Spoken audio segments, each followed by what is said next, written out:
Hi folks. So today, hopefully we're putting the last coat of epoxy on. Before the epoxy goes on, if you want to color preserve, great. If not, that's completely up to you. So far, I've color preserved most of my rods. I think there's one that I haven't, and the thread's darkened. Which, I mean, either way, it still looks fine. I still have the effect that I really enjoy.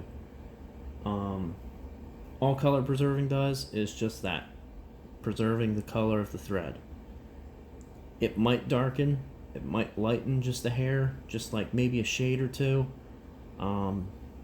but I haven't seen or noticed really any difference in the changing of the colors and whatnot. But anyway, so this is the stuff that I use.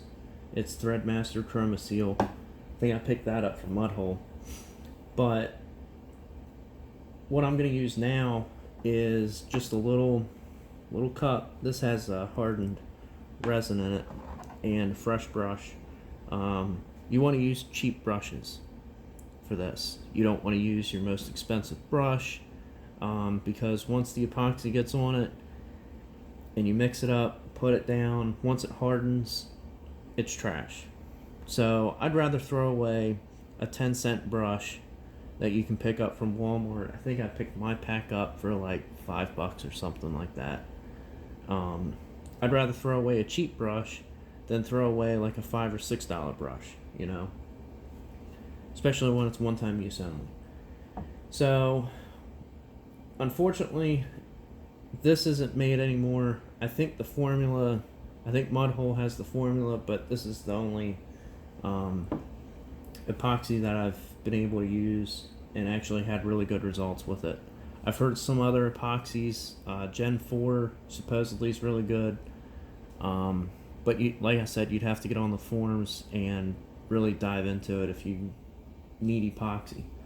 But I've had really good luck with this.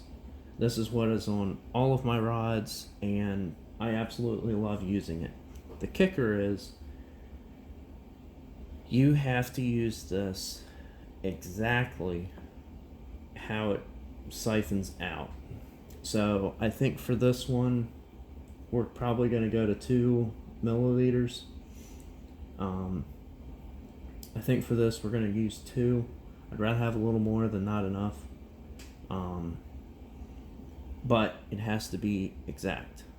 If anybody's done composite work, whether it's on an airplane or a car or something, your formulas have to be exact. This is the same way. Part A, Part B, one's a resin, one's a hardener. The hardener is really the accelerator, but what you're going to do is flip this upside down.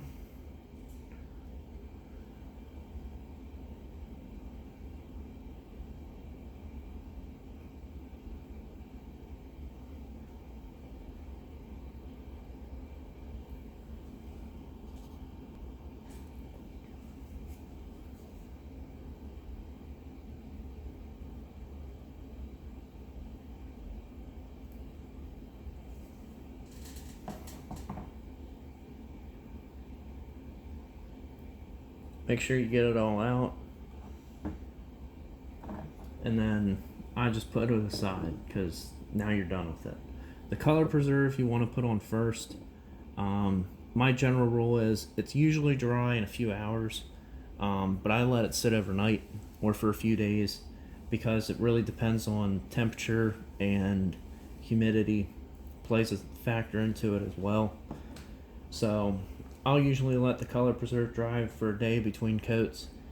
The epoxy, it depends again on temperature and humidity. Usually I'll let it dry for a day, maybe 2, before moving on, just in case something's not happening the way it needs to. But anyway, we got our 2 milliliters of Part A and Part B, and just stir it up. It'll get a little, this will get a little cloudy, but that's fine. You just keep stirring it and keep on going.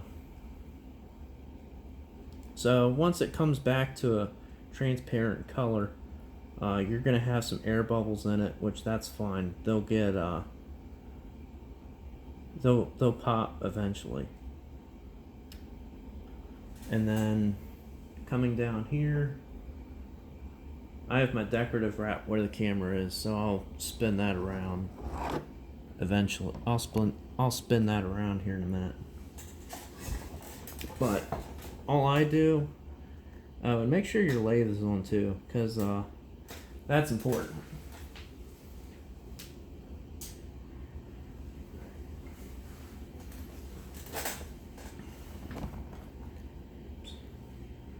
Alright, and all I do is I use a headlamp because my eyesight's kind of not the greatest, but then all I do is just brush it on.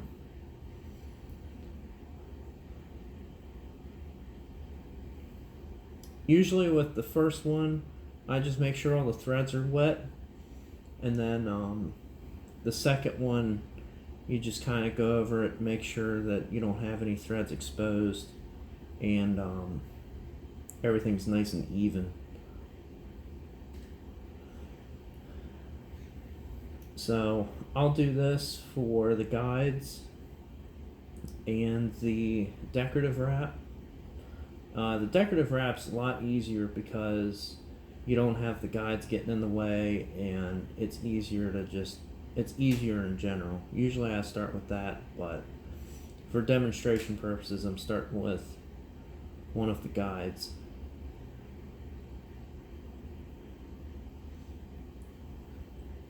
And the nice thing about this epoxy is you do have not a forever working time, but I would say you'd have at least a half an hour. I would say you'd have around half an hour to work with this. So obviously this isn't going to take a half an hour, so it'll still be a little wet when I'm done, which that's fine. And then it's about 12 hours to set up, and about, I'll say 18 to 24 to cure. So that's how I put epoxy on.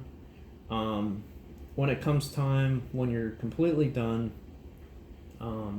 you can use, I usually use an alcohol lamp, which a lot of people don't like to use because it's pretty dangerous. But people use an alcohol lamp, you can breathe on it, the CO2 actually pops all the bubbles.